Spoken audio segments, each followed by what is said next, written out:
All right, class, we're going to take the rules from the last video. Just follow those rules and apply them to these unbalanced chemical equations. So I'll start with this first reaction right here.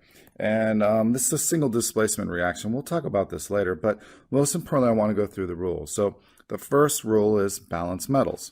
So zinc is a metal. I see on my left side, I have 1 zinc on my reactant side, and on my products, I have 3. So an easy way to balance this is not to use subscripts, to use coefficients and balance it with a 3 there. So now I have my metals.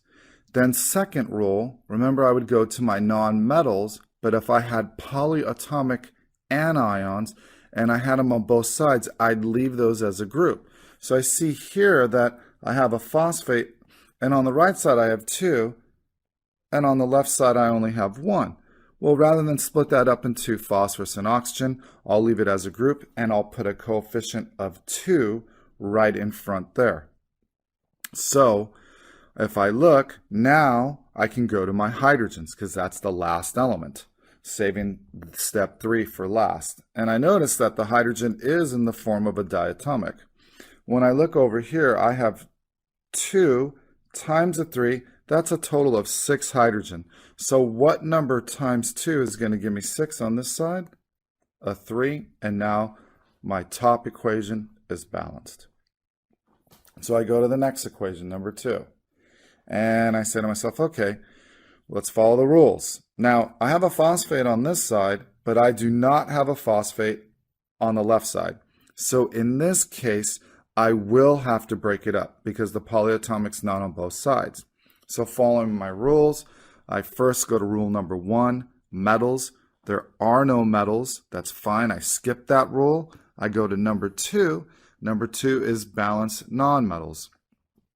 I look on this side, I only have 1 phosphorus, but on this side I have 4. So an easy way to balance this is to put the coefficient of 4 in front of this phosphoric acid. Now, I have hydrogens and oxygen, and I don't really have a diatomic, so in this case, it doesn't matter. I like always saving oxygen for last, so I'll just do the hydrogens first.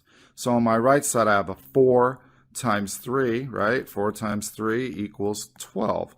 So I have 12 hydrogens on this side. So 2 times what number equals 12? Well, that's pretty easy. It's a 6. So then now I go to my oxygens. So how many total oxygens do I have? Well, I have 6 oxygens here, plus I have 10 oxygens there, so I have a total of 16 oxygen on this side. Well, 4 times 4 equals 16. Oh, check it out, I'm balanced. Whoops, sorry about that, let me go back. 16, I'm balanced, so this would be my final balanced equation. So, number 3. I would first go to metals. So I see that I have antimony. Antimony, Sb, I have 2 on this side and only 1. I'd put a 2 there. Then I would go to non-metals. So I might want to go to sulfur first, and I have 3 on this side, and I only have 1 sulfur there. So I'd put a 3. Then I have hydrogen and chlorine. I'd probably go to chlorine next because I said save hydrogen and oxygen for last. So 2 times 3 chlorine, so there's 2 here, times 3 is a total of 6 chlorine on the right side, right? So what do I need to do now? I only have 1 here, put a 6 there, and I have a total of 6 chlorine. And then if I look here, I have 6 hydrogen, right? How many hydrogen do I have here? 6.